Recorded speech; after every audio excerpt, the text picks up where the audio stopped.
Hello everyone, আসসালামু আলাইকুম। সবার কি অবস্থা? সবাই কেমন আছেন? আলহামদুলিল্লাহ, আমরা তো আল্লাহর রহমতে ভালো আছি। তো অনেকদিন পর একটা রান্নার ভিডিও নিয়ে আসলাম। তো এখানে ছিল একটা রুই মাছের ডিম। ডিমটা ছিল 1 কেজির উপরে। তো আমি পুরোটুকু রান্না করব না, আমি হাফটুকু রান্না করব, সেজন্য আমি ডিমটা কেটে নিলাম। তো অফ ক্যামেরায় আমি ডিমটা পরিষ্কার করে নিলাম। এখানে বসিয়ে দিলাম একটা ফ্রাই প্যান, এটাতে দিয়ে দিলাম তেল আর হলুদ। তো আমি ডিমটা দিয়ে দিলাম ভাজার জন্য। অনেকভাবে রান্না করা যায়, আমিও অন্যভাবে রান্না করি, তবে এইভাবে আমি বেশি রান্না করি, এইভাবে আমার কাছে বেশি ভালো লাগে। আমি মাছের ডিমটা বেশি খাই কারণ আমার কাছে অনেক ভালো লাগে মাছের ডিম, সেজন্য আমার বেশি খাওয়া হয় মাছের ডিমটা। তো এখানে আমি দিয়ে দিলাম ভাজার জন্য মাছের ডিমটা। তো মাছের ডিমটা ভাজতে গেলে দেখা যায় তেল ছিটে, আমারও অনেক জায়গায় আসছে, শরীরে লেগে গেছে। তো সেই জন্য আমি ঢাকনাটা দিয়ে দিলাম। আমি ভালোভাবে মাছের ডিমটা ফ্রাই করে নিলাম, কারণ আপনাদের ভাইয়া বেশি করে ফ্রাই না করলে ডিমটা খেতে চায় না, সেজন্য আমি একটু বেশি করে ফ্রাই করে নিলাম। তো আমার ডিমটা ভাজা হয়ে গেছে, আমি ডিমটা নামিয়ে নিলাম। এই পর্যায়ে আমি আবার কড়াই বসিয়ে কড়াইতে দিয়ে দিলাম পরিমাণ মতো তেল। যে যে পরিমাণে তেল খান সে সেই পরিমাণে তেল দিয়ে দিবেন। গরম হয়ে গেলে দিয়ে দিলাম পেঁয়াজ কুচি আর সাথে সামান্য একটু লবণ। তো আমি পেঁয়াজগুলো ভালোভাবে ভেজে নিতেছি।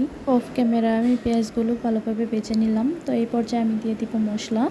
তো ফার্স্টে দিয়ে দিলাম মরিচের গুঁড়া, আমি যে পরিমাণে জাল খাই সেই পরিমাণে দিয়ে দিলাম। তারপরে দিয়ে দিলাম হলুদের গুঁড়া, ধনিয়ার গুঁড়া আর পরিমাণ মতো লবণ, সাথে দিয়ে দিলাম পানি মশলাটা ভালোভাবে কষানোর জন্য। তো মশলাটা যত বেশিক্ষণ কষানো যায় তরকারিটা খেতে তত বেশি মজা লাগে।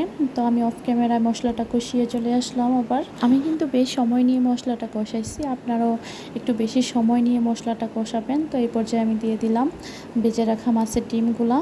মশলার ডিমটা আমি একসাথে কিছুক্ষণ নাড়াচাড়া দিয়ে একটু মিশিয়ে নিব। তো আমি অফ ক্যামেরায় সামান্য একটু পানি দিয়েছিলাম যাতে মশলাটা আর ডিমটা একটু সুন্দর করে কষে, সেজন্য ভালোভাবে তরকারিটা কষিয়ে নিলে দেখা যায় খেতে অনেক বেশি ভালো লাগে।